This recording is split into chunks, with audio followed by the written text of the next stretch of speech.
da Escola Bíblica Dominical. Nós temos ali 30 minutinhos para trabalharmos o texto de 1 Reis, capítulo 18, do versículo 22 até o versículo de número 46. Livro de 1 Reis, capítulo 18, do versículo 22 ao versículo 46.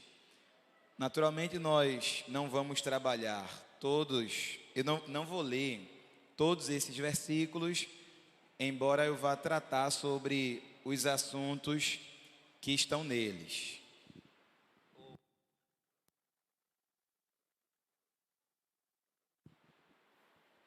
Abra sua Bíblia, por favor, no primeiro livro dos Reis. Eu vou ler aqui a partir do versículo 36 até o versículo 41. Versículo 36 ao 41.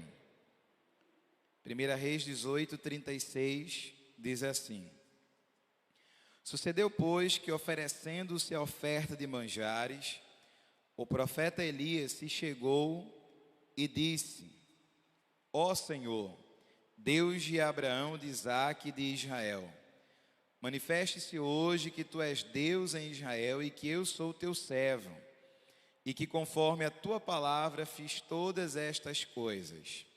Responde-me, Senhor, responde-me, para que este povo conheça que tu, Senhor, és Deus e que tu fizeste tornar o coração para trás.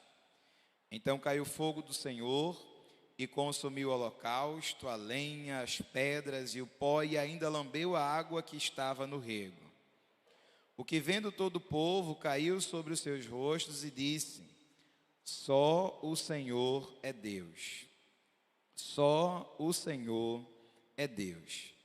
E Elias lhes disse: Lançai mão dos profetas de Baal, que nenhum deles escape. E lançaram mão deles, e Elias os fez descer até o ribeiro de Quizom, e ali os matou. Pai, aplica a tua palavra no nosso coração, que diante do possível choque que nós teremos aqui hoje, possamos ser esclarecidos a respeito do teu amor, da tua graça, da tua compaixão para com nós, pobres pecadores. Nos ilumina, Pai, para que nós possamos aqui hoje compreender a Tua palavra, nos dá luz por meio da Tua palavra, em nome de Jesus, Deus. Amém. Meus irmãos, nós já na escola dominical falamos um pouco a respeito do profeta Elias, inclusive o texto que está no versículo 17, a gente falou sobre todos esses milagres que estão relacionados aqui no capítulo 17. No capítulo de número 18, o Acabe continuava a procurar Elias, e a intenção do rei de Israel, do rei Acabe, era matar Elias. E o intuito era tão firme no coração deste homem, deste rei, juntamente com a sua esposa, que ele mandou soldados irem procurar Elias por todas as nações e não conseguiram encontrar o profeta do Senhor. A ira de Acabe era porque Elias havia de alguma forma desafiado o Deus Baal quando disse que não haveria chuva nem orvalho. E durante 3 anos nem chuva nem orvalho vieram sobre a terra. De maneira que na terra de Israel e certamente nas terras circunvizinhas também, houve uma escassez naturalmente de água, uma escassez de alimento, e Acabe estava extremamente furioso contra Elias. E Elias, ordenado por Deus ou guiado por Deus, apareceu no caminho a um homem, servo de Acabe, chamado Obadias, e disse a Obadias, que era um homem temente a Deus: Obadias, vai até o rei Acabe, diz a ele que eu estou aqui e que eu quero me encontrar com ele. Obadias disse assim: não brinque com o teu servo. por que você quer que eu morra? Porque se eu for até o rei Acabe e disser a ele que você está por aqui, e ele vier aqui e ele não te encontrar, com certeza ele vai me matar. E Elias disse: não, Obadias, vá e diga a ele que eu estou aqui, que eu quero vê-lo. E o rei foi por aquele caminho, encontrou-se com Elias, olhou para Elias e disse assim: és tu o perturbador de Israel? Olha que ousadia. Aí Elias: não, perturbador és tu e a tua casa, né? Mas eu tenho um negócio para você, não vou fugir não, fique tranquilo. Convoque os 450 profetas de Baal, mais os 400 profetas de Azera, tragam eles todos ao pé do monte, o Monte Carmelo, porque lá eu vou fazer um desafio. Mas não chame só os profetas não, chame também o povo, para que o povo esteja lá no monte acompanhando o desafio. E assim foi feito. O Acabe mandou que os profetas fossem até o monte, convocou o povo também, e Elias desafiou lá no Monte Carmelo os 850 profetas, 450 profetas de Baal e os 400 profetas de Azera. E qual foi a proposta de Elias? Tragam dois bezerros, nós vamos oferecer os bezerros em holocausto, e há de ser que aquele que responder por fogo, esse de fato é Deus. E ao povo, Elias disse assim: olha, até quando vocês estarão cocheando na dúvida entre dois pensamentos? Se Baal é Deus, sirvam a Baal. Mas se Baal não é Deus, se o Deus que eu sirvo é Deus, então sirvam ao Deus que eu sirvo. E o povo estava lá no monte, estava observando esse desafio que o profeta Elias fez. Um dado geográfico que é importante é que o desafio, às vezes quando a gente pensa, a gente acha que foi lá no topo, lá no cume do Monte Carmelo. E algumas considerações geográficas são importantes aqui. A primeira coisa é que o Carmelo não é um monte específico. O Carmelo, na verdade, é uma cordilheira de montanhas, uma cadeia, né? Cadeia de montanhas, que se estende por cerca de 50 quilômetros. Então, são muitas montanhas. Mas como Elias usou o nome Carmelo, certamente havia um lugar já específico que era apropriado para adoração. Inclusive, pela narrativa, nós verificamos que havia lá, já neste local específico, um monte que antes havia sido erigido, levantado ao Deus de Israel, ao Deus verdadeiro, ao Deus de Israel. Então, esse lugar no Monte Carmelo era, na verdade, um planalto que não ficava no topo do monte. Até porque, depois de acabar o desafio, no versículo 41 do capítulo 18, Elias olha para Acabe e diz assim: sobe, come e bebe, porque ruído há de uma abundante chuva. Então eles estavam no lugar que ainda era possível subir, não estavam no topo do monte, desse monte que eles conheciam por Carmelo. Mas o desafio aconteceu, os profetas estavam lá e todos eles estavam prontos para fazer com que o desafio se cumprisse. Não por acaso, Elias disse assim: olha, o Deus que responder por fogo, esse de fato será Deus para o povo. Porque o Deus da esposa de Acabe, o Deus de Jezabel e o Deus que ela implantou o culto no meio da nação de Israel, era Baal. Baal significa Senhor. Inclusive era um nome dado a várias divindades naqueles tempos. E o Baal que esse povo estava servindo era aquele chamado o Deus dos raios, o Deus dos trovões. Então, de alguma forma, Baal era conhecido como o Senhor do fogo. Então, se é Senhor do fogo, naturalmente ele poderá mandar fogo, né? Tendo em vista que ele é conhecido como Senhor do fogo. Mas o Deus de Elias, que é o nosso Deus, O Senhor que sabe trabalhar com fogo de maneira excelente. Observe que ele manifestou-se a Moisés no capítulo 3 do livro de Êxodo, estando Moisés apacentando as ovelhas do seu sogro. Deus se manifesta a ele numa sarça ardente por meio do fogo, um fogo que inclusive ardia e não consumia a sarça. Deus também manifestou-se ao povo depois de eles terem saído do Egito por meio do fogo. Uma coluna de fogo acompanhava os filhos de Israel, os hebreus, durante toda a noite, no percurso em que eles estavam fazendo pelo deserto. Então, era habitual de Deus também se manifestar por meio do fogo, e Elias propôs esse desafio. E desde a manhã até o meio-dia, os profetas de Baal, os profetas lá, começaram a clamar a Baal e a dizer: Baal, responde, manda fogo, queima esse holocausto aqui. Baal responde, nada de fogo aparecer. A gente sabe que Baal não existe, né? Quem existe é Deus e o Satanás. E o diabo, que também é chamado de Satanás, do subterrâneo, avermelhado, tem um bocado de nome para esse infeliz. Ele também tem poder para fazer com que fogo venha do céu e consuma alguma coisa. Certamente aqueles homens que estavam clamando ali, eles já tinham tido algum tipo de experiência esotérica com fogo. E por isso talvez eles aceitaram o desafio para além da pressão de estarem diante do povo de Israel.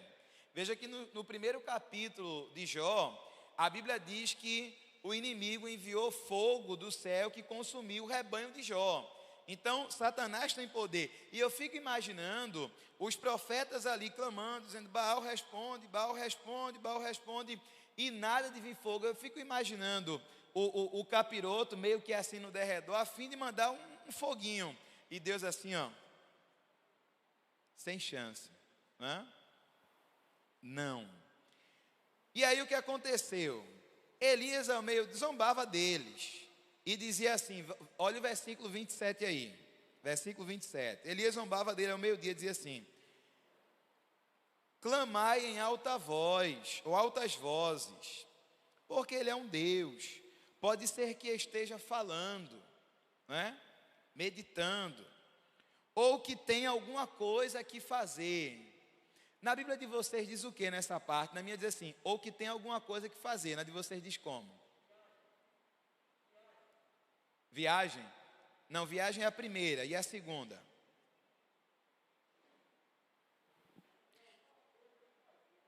Alguma coisa que fazer. Então é a mesma expressão. Eu quero outra. Não, dormindo é depois. Vocês têm que me acompanhar. Presta atenção. Eu vou ler o versículo. E sucedeu que ao meio-dia, versículo 27, Elias zombava deles e dizia: clamai em alta voz, porque ele é um Deus. Primeira coisa, pode ser que esteja falando, meditando. E na segunda, na minha diz assim: ou que tenha alguma coisa que fazer. E na sua tem como? Deixa eu ouvir Dani aqui, que foi a mesma coisa que Jaqueline falou. Atendendo a necessidade ou as necessidades. Que necessidades? No original aí, sabe o que Elias está dizendo? Pode ser que ele esteja esvaziando o intestino. É zombaria mesmo. Pode ser que ele esteja esvaziando o intestino. Vocês têm que falar alto, porque pode ser que ele esteja no banheiro, não esteja ouvindo vocês. Elias está reduzindo esse tal de Baal a um ser humano comum, com necessidades fisiológicas.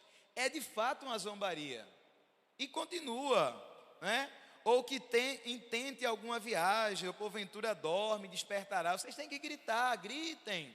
E aí, meu Deus do céu, os cegos daqueles homens clamavam em grandes vozes e se retalhavam com facas e com lanças, né, setas, conforme o costume deles, derramaram os seus próprios sangue, para que aquela pseudo-divindade atendesse o pedido deles. E nada aconteceu, né? Nada aconteceu. Ao meio-dia, Elias disse assim: tá bom, acabou a palhaçada, deixa eu reparar o altar. Aí Elias reparou o altar, isso que está escrito no versículo 31. Elias reparou o altar do Senhor que estava o quê? Final do versículo 30 diz isso aí. Em ruínas, quebrado, né? O altar quebrado. Elias reparou o altar que estava quebrado. Depois de reparar o altar, ele pegou 12 pedras. Essas pedras eram a representação das 12 tribos de Israel. Vejam, o reino já estava dividido há muito tempo. Elias era o profeta fundamentalmente para o reino do norte. Acabe era rei no reino do norte. E Elias profetizava fundamentalmente para o reino do norte. Mas ele sabia que o concerto que havia sido feito era com as 12 tribos. Então ele pega aquelas 12 pedras, coloca no altar e edifica o altar com aquelas 12 pedras. E diz assim: olha, tragam aí 4 cântaros de água e derramem sobre o altar, sobre a oferta, o bezerro partido, sobre a lenha, sobre o altar. Derramem aí 4 cântaros de água. E o pessoal pegou água não necessariamente potável, né? Provavelmente água do mar. Pegou a água e lançou sobre o altar. Aí ele disse: faça de novo.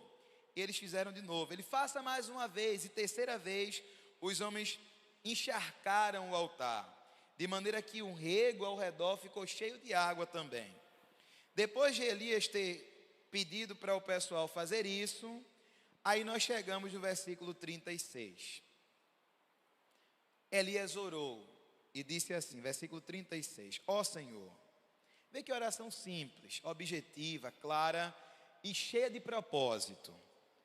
Ó Senhor, Deus de Abraão, de Isaque e de Israel, manifeste-se hoje que Tu és Deus em Israel, e que eu sou o Teu servo, e que conforme a Tua palavra, não a minha, mas a Tua palavra, fiz todas essas coisas. Quando ele disse não vai chover, não era a palavra dele não, viu?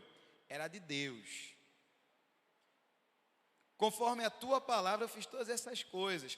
Versículo 37. Responde-me, Senhor, responde-me, para que este povo conheça que Tu, Senhor, és Deus, e que fizeste tornar o coração para trás. Então caiu fogo do Senhor e consumiu o holocausto, a oferta, mas não apenas. A lenha também foi consumida, e as pedras, e o pó, e o fogo ainda lambeu a água que estava no rego. Versículo 39.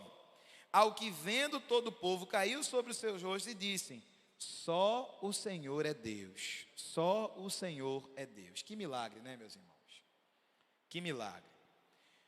Mas eu tenho ali 10 minutos para tratar, além do milagre, a parte mais sensível desse texto, que é exatamente a parte que está no versículo 40. Depois de Deus ter manifestado o seu milagre, a sua glória, o seu poder no meio do povo, Elias disse assim: olha, não deixe os profetas de Baal fugirem não, viu? Todos esses profetas aí do inferno, peguem todos, vamos levá-los para baixo, até o ribeiro de Quizon, porque eles serão executados. E Elias matou, junto com o povo, todos aqueles profetas. Matou. Aí você olha para o texto e você pensa assim: nossa, que desproporcional, não é? Matar todos eles, que Deus é esse? Vai piorar, vamos piorar, depois a gente melhora. Preste muita atenção, que isso é muito sensível, tá? Preste muita atenção. Abra sua Bíblia, por favor, em Deuteronômio, capítulo 13, versículos do 6 ao 10. Teria outro microfone para alguém ler ali? Não? Então eu vou ler aqui. Veja. Deuteronômio, capítulo 13, do versículo 6 ao versículo 10. Olha o que diz a Bíblia. A epígrafe do capítulo 13, lá no início, diz assim: o castigo dos falsos profetas e dos idólatras. Versículo 6, Deuteronômio 13 e 6. Quando te incitar teu irmão, filho da tua mãe, ou seja, sangue do teu sangue, ou teu filho, ou tua filha, ou tua mulher, do teu amor, ou teu amigo que te é como a tua alma, dizendo-te em segredo: vamos e sirvamos a outros deuses, que não conhecestes, nem tu nem teus pais. Ou seja, quando alguém chegar e disser assim a você: vamos servir a outros deuses, o que é que você vai fazer? Versículo 7.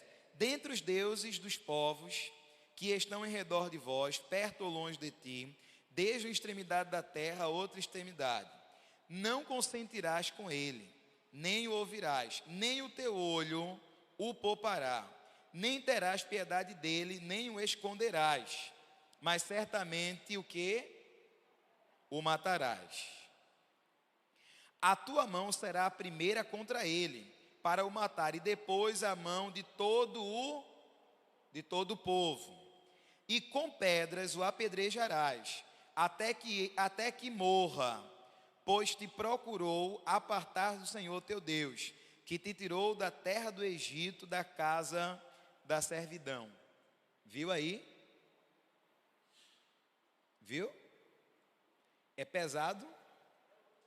Vamos lá.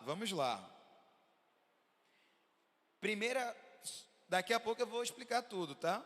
1 Coríntios, segundo livro de Reis, capítulo 1. Só para a gente dirimir o tempo ali. Segundo livro de Reis, capítulo 1.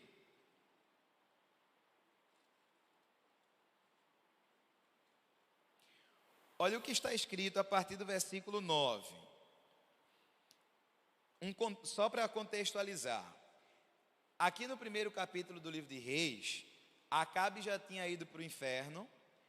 Acasias estava reinando no lugar de Acabe. E era do mal também, Acasias, desobediente, que misericórdia.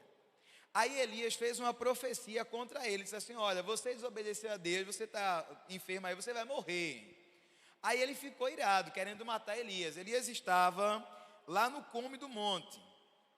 E aí o rei Acasias mandou os soldados irem buscar Elias. Versículo 9. 2 Reis 1 e 9. Então lhe enviou um capitão de 50 e subiu a ele, porque eis que estava sentado no cume do monte. E disse-lhe o chefe dos 50: homem de Deus, o rei diz: desce. Aí Elias,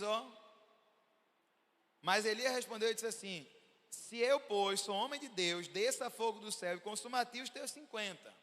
Então fogo desceu do céu e consumiu a ele e aos seus 50. 11. E tornou o rei a enviar-lhe outro capitão de 50 com os seus 50. Então falou-lhe: homem de Deus, assim diz o rei, desce depressa. E respondeu Elias e disse-lhe: se eu sou homem de Deus, desça fogo do céu e consuma a ti os teus 50. Então desceu fogo do céu e consumiu a ele e aos seus 50. Morreram quantas pessoas aqui? 102. 102 pessoas morreram, não é? Os líderes dos 50. Aí os homens não voltaram. O rei disse assim: não é possível, manda mais 50 com o líder. Aí subiu mais 50, é a continuidade do texto. Quando esse terceiro chegou lá, esse líder chegou e disse assim: imagina, Elias está lá no mesmo lugar, no cume do monte. O líder dos 50 chega e olha 102 homens mortos, fulminados. Imagina o coração desse homem, morri. Porque se eu mandar o profeta descer, ele vai mandar descer fogo do céu e vai me matar e matar todo mundo aqui. E se eu não descer com ele, eu vou morrer lá embaixo, que o rei vai me matar também. E agora? Aí o homem, sabedoria. Finalzinho do versículo 13, ele diz assim a Elias: homem de Deus, seja, peço-te, preciosa aos teus olhos a minha vida e a vida destes 50 teus servos. Eis que fogo desceu do céu e consumiu aqueles 2 primeiros capitães, de 50 com seus 50. Porém agora seja preciosa aos teus olhos a minha vida. Aí Deus disse assim: Elias, pode descer com esse aí. Aí Elias desceu. Quando a gente olha para esse texto, Deus mandando fogo do céu e consumindo 110 pessoas, a gente não fica chocado, né? É Deus, por quê? Porque Deus mata e Deus dá vida. Ele que dá vida, ele pode matar. Ele que pode ferir, ele pode sarar, por quê? Porque ele é Deus. Ele está fazendo, ele é Deus e ponto. Lá no capítulo, preste atenção, agora a gente vai juntar as coisas. Lá no capítulo 18, não muda nada. Não é Elias que está justiçando aqueles homens, é o próprio Deus. A diferença é que ao invés de Deus estar mandando fogo do céu para consumir os profetas, ele está mandando Elias, junto com os israelitas, executarem a sentença, mas quem mata é Deus. Elias não de maneira deliberada quis matar os homens, foi lá e matou, não. Ele estava sendo zeloso, seguindo aquilo que a palavra de Deus diz e que a gente acabou de observar. E Deus mata quem Ele quer. Se Deus quiser agora, Ele faz assim, ó, pum, mata a humanidade inteira. Quem é que vai contestar essa ação? A vida está na mão dEle, Ele faz dela o que Ele quiser. E Ele não tem que dar explicações para ninguém. Mas aí vem o ateu, esse pessoal que é do subterrâneo. Aí diz assim, mas que Deus é esse? Que mata as pessoas, que manda matar, que não sei o quê. Aí a gente olha para o Antigo Testamento, à luz da cultura daqueles povos lá do Antigo Testamento e da realidade do povo de Deus. Isso é mais profundo, eu vou tentar pegar aqui na superficialidade por causa do tempo, mas preste atenção, quero que você entenda. Quando um determinado herege se levantava no meio dos povos pagãos, dizia assim, por exemplo, Baal não é Deus não, é o herege. Sabe o que é que o rei mandava fazer? Ou líder da religião, enfim, dizia assim, olha, mata ele, mata a esposa, mata o filho, mata a mãe dele, mata o pai, mata a tia, mata todo mundo, extermina, dizima o sangue desse homem. Era isso que o povo fazia. E de maneira muito pesada, viu? De maneira a torturar as pessoas. E aí quando a gente estuda sobre o contexto histórico daquele tempo, o que Deus está fazendo aqui como julgamento é algo atenuado. É um julgamento suave, diante daquilo que as outras nações faziam. E aí, essa é a segunda questão. Primeiro que quem executa é Deus. A segunda questão é que, dentro do contexto histórico, o julgamento que Deus mandava, que Deus exercia, era um julgamento atenuado. E outra questão importante, o Espírito Santo não estava nas pessoas, de maneira que Deus precisava preservar a sua semente, porque da semente de Judá viria o Senhor, que morreria pela humanidade. Então imagine se todo o povo se corrompesse, por isso que Deus também agia dessa forma com aqueles que tentavam desvirtuar o seu povo. O reino do norte se afastou de Deus, se misturou por causa dos assírios. Religiosamente, culturalmente, geneticamente falando, os judeus do reino do sul, Judá e Simeão, essas duas tribos, se preservaram enquanto nação. E da tribo de Judá veio Jesus Cristo. Então tudo fazia parte de um propósito. Agora, essa é a parte mais importante. Abra sua Bíblia em Mateus capítulo 5 e vamos ler aqui, eu vou ler os versículos 43 e 44.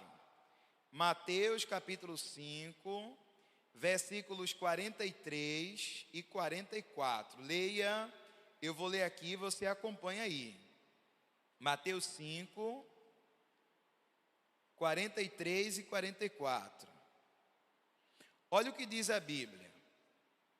Ouviste que foi dito: amarás o teu próximo e aborrecerás o teu inimigo. Eu, porém, vos digo: amai os vossos, bendizei os que vos maldizem, fazei bem aos que vos odeiam e orais pelos que vos maltratam e vos perseguem. Essa é a graça. A lei deveria ser aplicada no Antigo Testamento. A graça é isso aqui. Você não vai mais matar os hereges. Você não vai mais apedrejá-los. O que é que você vai fazer? Você vai tentar recuperá-lo para Deus, pela via do amor. Porque agora o Espírito Santo está trabalhando em todos os corações, de modo que os homens podem ser alcançados por Cristo, pelo Evangelho. Se você, enquanto cristão, olhar para o Antigo Testamento, sem a luz do Novo Testamento, você vai fazer igualzinho os jihadistas islâmicos, o pessoal do Estado Islâmico, não é? O pessoal do Hamas vai fazer a mesmíssima coisa, vai sair para ir matando todo mundo. Não. Olhe o Antigo Testamento à luz do Novo Testamento. É por causa de Cristo que a gente consegue interpretar o Antigo Testamento e entender o que foi o período da lei e o que é o período da graça, que é o período em que nós estamos. Isso aqui é muito sério, porque os jovens chegam na universidade, aí o pessoal usado pelo avermelhado chega a dizer assim: olha, você é crente, né? Vem cá, olha o que teu Deus está mandando fazer aqui. É esse Deus que você serve? Aí a pessoa diz: é esse mesmo. Claro que é. Aprendi na escola dominical. Aí ele explica direitinho, entendeu? O porquê que Deus agia daquela maneira. E aquilo, meus irmãos, em última instância, eu já vou terminar, era amor, tá? Deus só age motivado pelo amor. E é assim que a gente tem que agir também. É isso que Jesus diz para nós: amarás o teu próximo e aborrecerás o teu inimigo. Vocês ouviram isso aí? Escutem: ame os vossos inimigos, bendizei os que vos maldizem, fazei bem aos que vos odeiam e orai pelos que vos maltratam e vos perseguem. Pai, obrigado, Senhor, pela tua palavra. Que ela, meu Senhor Jesus Cristo, tenha sido feita entender nesta noite. E que as dúvidas que o inferno tentarem colocar na nossa mente, Pai, contra ti e contra o Evangelho, sejam anátema. Porque só tu és Deus, só tu és o Senhor. Amém.